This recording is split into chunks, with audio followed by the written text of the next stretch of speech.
Bonjour et bienvenue dans cette quatrième vidéo sur le chapitre 8 dans laquelle nous allons voir les premières applications des fonctions linéaires et de la proportionnalité, les pourcentages.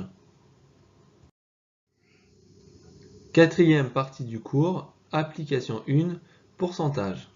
Commençons par un rappel en ce qui concerne l'application d'un pourcentage, c'est-à-dire comment calculer un pourcentage d'une quantité. Propriété. Soit P et X deux nombres. Prendre P% d'un nombre X revient à calculer P sur 100 multiplié par ce nombre X. Premier exemple.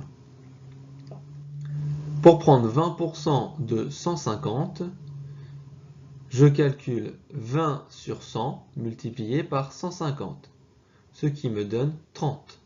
Donc 20% de 150 est égal à 30. Voyons un deuxième exemple. Cette fois, on s'intéresse au poids maximum du cartable d'un élève. Donc ce poids maximum doit être de 10% du poids de l'élève.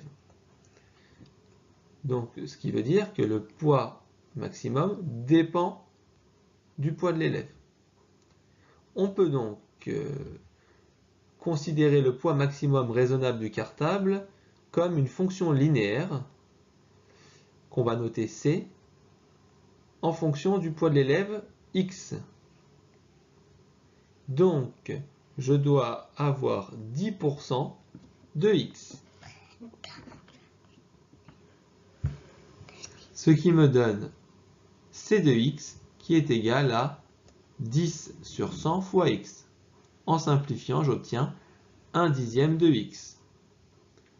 Ou, sous forme décimale, cela me donne 0,1 X. Petit b, augmentation ou diminution de A%. Propriété. Soit A un nombre positif. Une augmentation de A% est représentée par la fonction linéaire qui à x associe 1 plus A sur 100 facteur de x. Une diminution de A%, A étant inférieur ou égal à 100, est représentée par la fonction linéaire qui à x associe 1 moins A sur 100 facteur de x.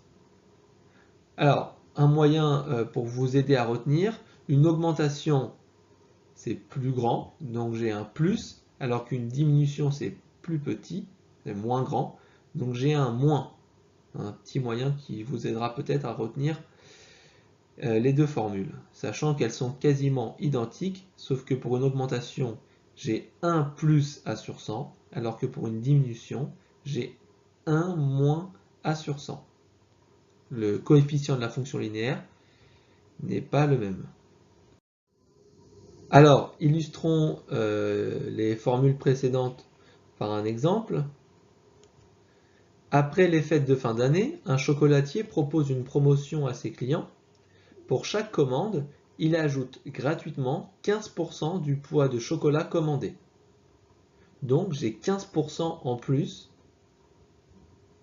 ce qui veut dire que j'ai une augmentation de 15%. Mon A dans la formule précédente est ici égal à 15. Je peux donc représenter le poids livré par une fonction notée P en grammes. Et la fonction linéaire P a pour expression à x, j'associe 1 plus 15 sur 100 facteur de x. Ce qui, en simplifiant, me donne la fonction qui a x associe 1,15 fois x. J'ai tout simplement effectué le calcul entre parenthèses. Ce qui est de 1 plus 15 sur 100 me donne 1,15. Maintenant, calculons l'image de 200 par la fonction P, c'est-à-dire P de 200. Je remplace x par 200, ce qui me donne 1,15 fois 200, ce qui est égal à 230. Cela signifie que pour 200 g commandés, on recevra 230 g de chocolat. Maintenant, cherchons l'antécédent de 575 par la fonction p. C'est le nombre x tel que 1,15x est égal à 575. Ici, on cherche x, donc il va falloir isoler dans cette équation, cette petite équation, x. J'obtiens x qui est égal à 575 divisé par 1,15, ce qui me donne 500. Cela signifie que pour recevoir 575 g de chocolat, il faut en commander 500 g. Voilà, ça sera tout pour cette vidéo. Au revoir.